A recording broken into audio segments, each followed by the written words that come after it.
we are going to look at the first chapter of business studies. Name of the first chapter is the nature and significance of management. So here we are going to look at what is management, what is its nature, and what are its importance.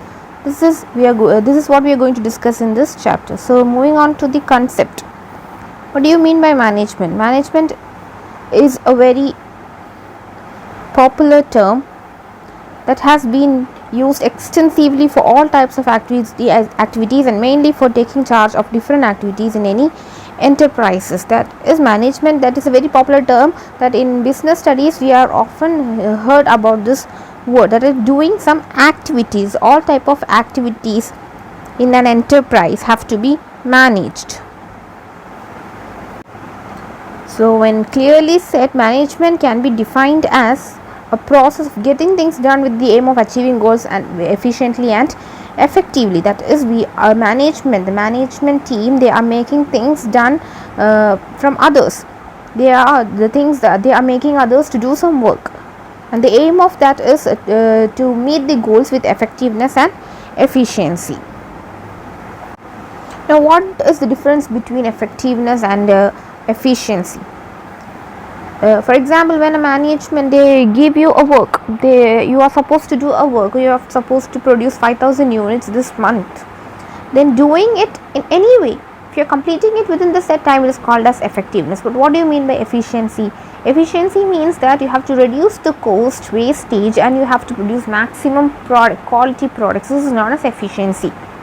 You can complete the task within given time in any form, but that doesn't lead to efficiency. That is just effectiveness. When you do it in an efficient manner by keeping the quality or reducing wastage, this is known as efficiency. We are going to look at the characteristics of management. What are the characteristics of management? The first one is, it is a goal oriented process. That is, every activity that is taking place in an organization is directed towards a goal. To achieve a goal, these management activities are taking place. All the employees, staff, managers inside an organization is working towards achieving their goals. The goal may be profit making or service providing, whatever it may be.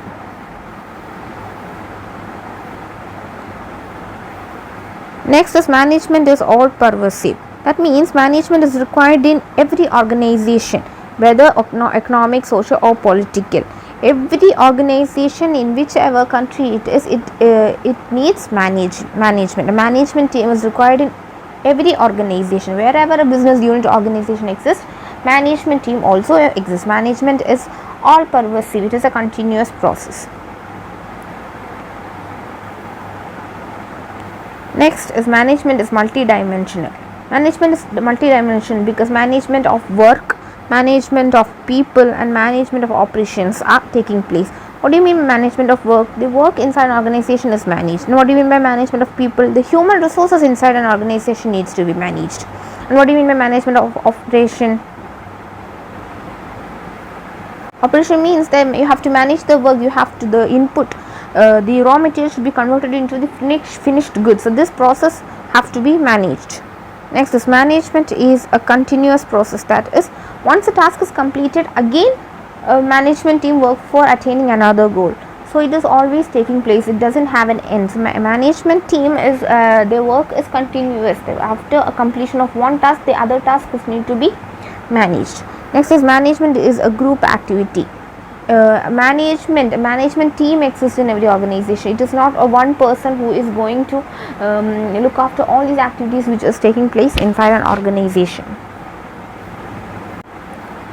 Next is, management is a dynamic function. Why do you say that management is dynamic? As a business organization, the environment of business is dynamic, always changing. It is risky, so we cannot predict what is going to happen in the next second, next moment. So management team has to take decision according to the changes that is taking place in the environment. So decisions may vary. Suppose if any factor that is going to influence a business in a negative manner, then the decisions have been changed accordingly. That is why the management teams helps an organization to adjust with these changes. Next is, management is intangible forces. We cannot see management, we can only feel their functions, their work can only be felt, the presence can be felt, but we cannot see management. Only we are seeing those human beings, human resources, the managers as a person we can see, but we cannot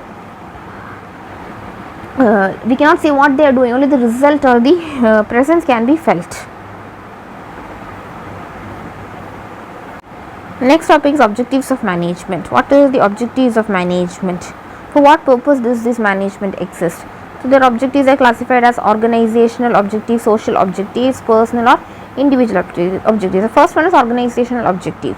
So the major responsibility of management is to achieve its organizational objectives. That is, it can be satisfying the stakeholders like shareholders, employees, customers, government, or can be to utilize human resources or materials. Maximum utilization can be made, or it can be for its survival, profit or growth. Next is social objective. That is, the business organization have to satisfy the needs of society as well. So you have to fulfill the needs of society. You should not do those activities which are harmful for our society. Next is personal objective. That is, all people working inside an organization, their objectives must also be satisfied. The people from different background, different experiences, different culture are formed inside the organization. So organization need to satisfy their needs. Different needs of different people working inside an organization must be satisfied. Then a fair amount of remuneration must be given to them. A recognition and a higher level of promotion or growth or development must be provided to these employees. This will help to meet their personal objectives. Coming to the importance of management. First one is, management helps in achieving group goals. Yes, the individual goal and the group goals of an organization is directed towards the overall goal of the organization. So if you take the individual goal or the group goal, it must be equal to the organization's goal. All are working for achieving the objectives. So this management, they help the managers help their workers to achieve these goals. Second one is, management increases efficiency. That is, reducing maximum wastage, and we are increasing our quality, reducing wastage. This will help in efficient work. Next is, management creates a dynamic organization. As we said before, when a change occurs in our environment, the management also changes their decision. Then only we can survive in the society. Then management helps in achieving personal objective. Personal objective by giving them fair remuneration, by satisfying their needs, giving them a recognition. This allows this allows the employees to grow themselves. So management provides such recognition, motivation, leadership to these employees who is working inside the organization. The management helps in the development of society. As more and more business units come in the society, the area becomes developed, our economy is developed. They help in the development of society. Unemployment rate is reduced.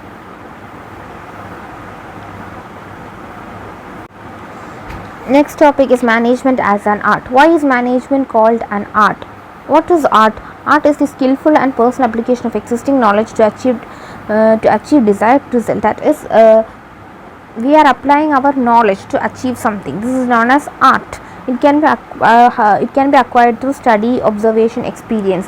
So this art, it can be acquired. We can learn that through a study. It can be through an observation, or it can be through experience. So our knowledge, we are applying it into some areas to get a result. Now, what are the features of art? Existence of theoretical knowledge. There exists theoretical knowledge. So experts in respective areas have derived certain basic principles which are applicable to a particular form of art. For example, literature on dancing, public speaking, acting, music. Music is widely recognized. People who are specialized in dancing, they are recognized for doing dance, and those who are good in acting, they are recognized as actors. So these are a part of theoretical knowledge, a knowledge gained by a person, and they are applying it in certain areas. Next is the personalized application. The use of basic knowledge varies from individual to individual. Everybody has skills, but it differs from one person to another. If 3 persons are given a task of drawing a same picture, they have given an idea to draw a forest. So the 3 persons will have different ideas about drawing. Their drawings will differ from one another. So it varies from individual to individual. Then third one is based on practice and creativity. That is, through practice only we can gain these skills. Not when a person is born, he doesn't draw a picture, but through practice he become famous.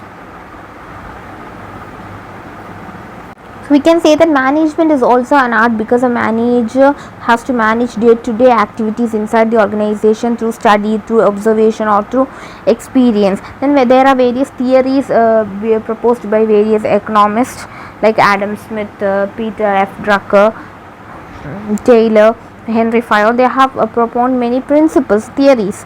So as art is an involvement of theories, management can be also said that it is an involvement of theories. Then his manager applies his knowledge in whenever a problem arises. You can see that management takes part in that and helps in solving these problems. So in his light of his experience or through observation or through study, it helps him to tackle those difficult situations. Next is about management as a science. We have discussed management as an art. Now, why we call management as a science? Because what is the nature of science? It is a body of knowledge, and it is based on experiments. Scientific results are being created by doing some experiment. Then it has universal validity, because wherever you go in the world, the result of the scientific experiments will be same. So on the basis of that, we can say management is also a body of knowledge. Then it has been evolved over a period of time on the basis of experimentation, observation, and it deals with human beings, human behavior. The principles of management are not exact as principles of science. In science, we can say that the reaction of two chemicals gives the same result at any point of time, but in the case of management we cannot say that, because the result is different at different point of time, because we are dealing with human beings. Next is management as a profession. Why do you say management is a profession? Management is a profession because it has a well-defined body of knowledge. It has a well-defined body of knowledge. There is a good collection of knowledge is there for management. So management theories all are being studied by managers to take major decisions inside the organization. Then it has restricted, that is, every person cannot become a manager. Those who have passed a professional exam by acquiring an educational degree, you can become a manager, like a CA, CMA, CS. Then professional association is a board of professional association, that is, it has a body which regulates its entry, grants certificate. The professional persons are being at the head of this department. Next is ethical code of conduct. Then the rules and regulations to be followed when you are sitting as a manager is being clearly mentioned. Then it is a service motive. The basic motive of a profession is to serve their client. You know, as for doctors, they are doing profession. This is their profession. So the main aim should be to render services rather than earning profit. Now let us look at the levels of management. Management of an organization is classified into different levels. That is the top level, top management, middle management, and lower management. Then we are going to look at each of them. What is top management?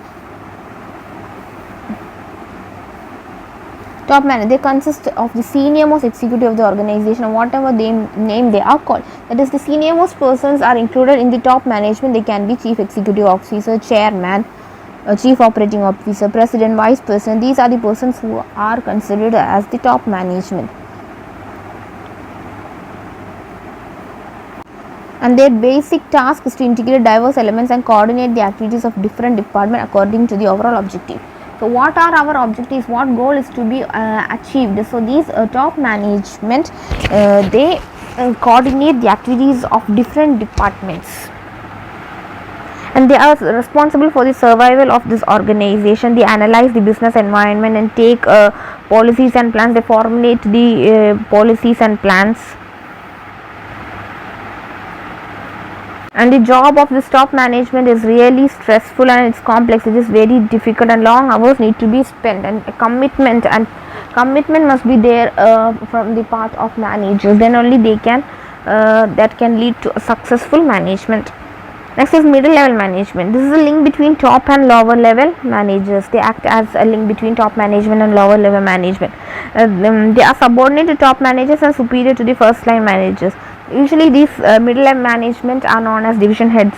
For example, it can be production manager, finance manager, human resource manager. These are different managers of different heads. So they come under the middle level management, and what they have to do is they have to implement those plans and policies which have been created by the top level management. They have to interpret the policies, they have to ensure that their department has necessary personnel, then they have to assign duties and responsibilities to their employees who are under them, then they have to motivate the employees, then they have to cooperate with other departments for their smooth functioning. And what does the third level is known? Third level is the supervisory or operational management, and the persons coming under this lower level or operational management is foremen and supervisors, because they have direct contact with the workforce of the organization. So they are known as the operational level managers. That is foreman and supervisors. They directly oversee the efforts of workforce.